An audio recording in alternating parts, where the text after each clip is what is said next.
Well, it's the end of February, so I have to show you what I have painted this month.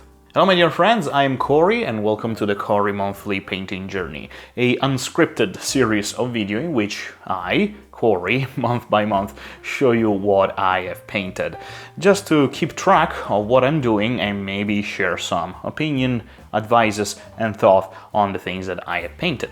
Unfortunately, I didn't manage to paint a lot of things for February, but I made some progress in some things that I wasn't very good at, which is airbrushing and especially painting flames, which are the two miniatures that I am the most proud of for this month, which are these two endless spells, the Burning Head and the Aether Void Pendulum, which you can see that they have a lot of flames in them, and so needless to say I was pretty intimidated by such models because I am not accustomed to painting such big flames onto a miniatures. I have already painted flames and fire, but not as the main part of the model. I had to paint these two endless spell because I was about to use them in a Age of Sigmar tournament, which I had a lot of fun with. I only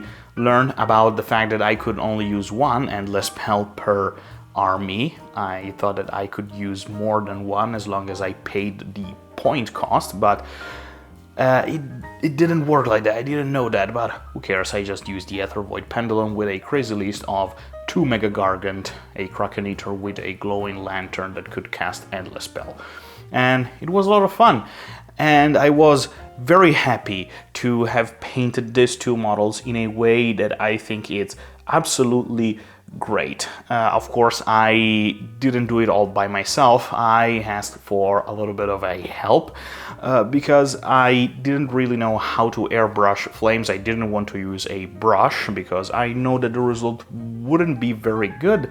So I asked for somebody that used airbrush quite a lot, which is a friend of mine called Arielika Miniatures. I will leave the link of her Instagram down in the description. Go check it out, her Instagram. She is an amazing painter. Go say hi to her, maybe follow her on Instagram. She helped me with this flames, basically explaining me how to paint fire with an airbrush, and it was really helpful, so thank you very much. Then after these two endless spells, I decided to paint some squats, Leagues of Votann, space dwarves, to add to my current army. Not entire units. Well, I have painted a cow, which is technically a unit, a HQ. You see her right here, and you might notice that this is not actually a standard cow that you can buy from Games Workshop, because this is a 3D printed model. I bought the STL file from the Exotic Gribble on Gumroad, and he is resculpting the entire Leagues of Votann range, and it's doing a amazing job. This is the Jarl STL file, which is of course a cal for the Leagues of Votann. Except for the head, the rest is a STL file from the Exotic Gribble. The head is from Greenstuff Ward. I bought the 3D printed female head the Greenstuff Ward had on its website, and this model is absolutely amazing. I have to say, I wasn't really sure about the double yellow crest on the backpack because I thought that maybe it was too much, but after gluing everything together and painting the model, I have to say that actually it's not that bad. It might be a little bit too silly, or maybe not. I also have to point out that I have used a transparent resin and I might have overcured it a little bit because this model is so brittle, it actually like glass. It breaks and snaps very easily. I don't know, maybe I overcured it, or maybe transparent resin behave like that. I don't know what the reason might be, but now for sure I will use ABS-like resin, which is a sturdier kind of resin. This is the standard clear resin from Anycubic, and it is very brittle. Some part of the model snapped and I have to re-glue everything together. It was a little bit painful, but fortunately not like hard to fix. Let's just put it like that. Then I have painted 3 more Space Dwarfs squat. These are, again, STL files from, and I hope I'm not going to butcher the name, Kyoshuneko, which is in Japanese. I hope I haven't butchered Japanese pronunciation. But anyway, I will try to leave the link down in the description for also this STL file, along with the Exotic Rebels one. These are 3 Space Dwarves, a Cyber Slayer, and 2 Space Dwarves with rocket launchers. This is exactly what I like about 3D printing. 3D printing for me is not a way to obtain entire armies. I know that for some of you is, but I still prefer to buy my miniatures instead of printing them. But sometimes I just don't want to buy entire boxes just because I need 1 or 2 models in order to have maybe that kind of special weapon or that kind of unit composition. In this case, I wanted a couple of L7 missile launcher, is that a correct name, for my Leagues of Votann, but I didn't want to buy an entire box of Earth King warriors, so I decided to 3D print these 2 dwarves that you see here, and I think that they work very, very good, especially with the theme of my Leagues of Votann, which is a cyberpunk, not very technologically advanced league because of a lack of resources. They work pretty well. And I also saved a lot of money because I didn't have to buy an entire box of Urkin Warrior. I just have to print these 2 models.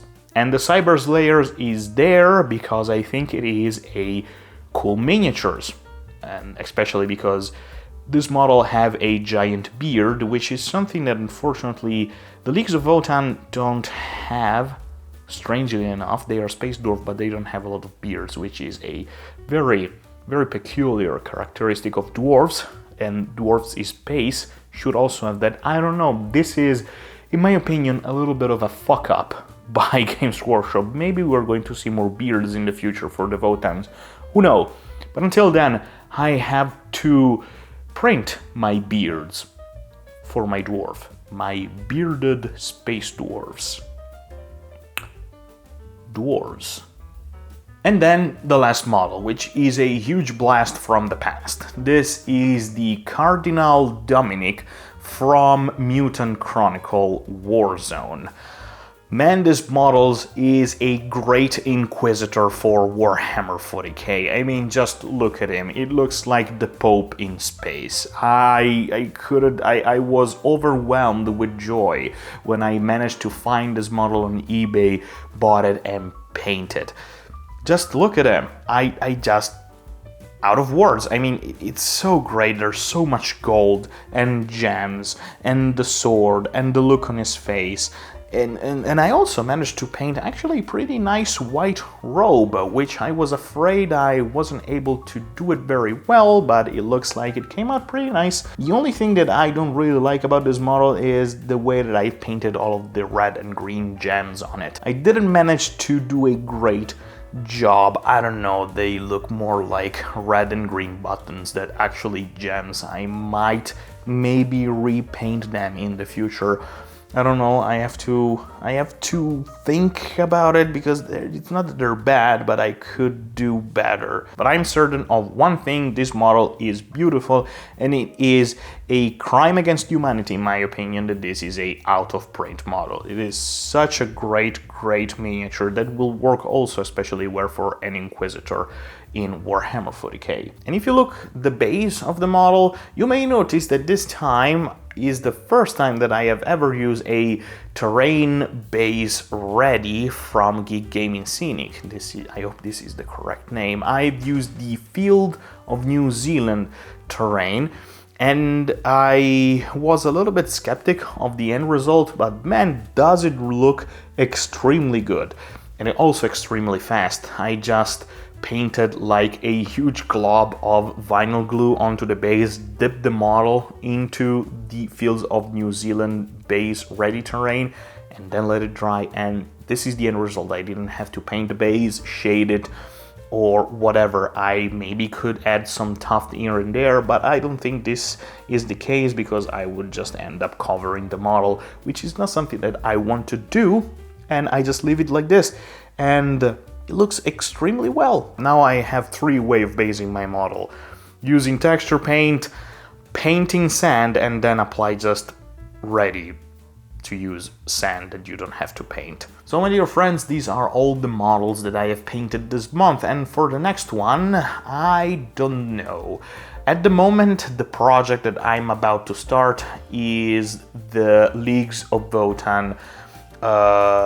What is the name? I'm so bad with names. The Overtrike, the flying bikes. Alright, I have already sub-assembled them and I'm about to start painting them. This is maybe the next thing that I'm about to start as a project. Then I also have to paint a huge tank that I'm going to use as a hackathon land fortress, and also a model for my Eldar, which is a surprise you're going to see in a Cory paints video. I'm not going to spoil anything, but it is a very old model. Let's just say this. Alright, let me know down in the comments what you think about these models. Leave a like, subscribe if you want to see more videos in the future. Down in the description you will find the link for my Instagram, the Ariel Ika Miniatures Instagram. Go check it out, and also a way to support me if you want. And that's it. This is the end of the video. I'm Cory, and I hope to see you the next time. Ciao ciao, my friends.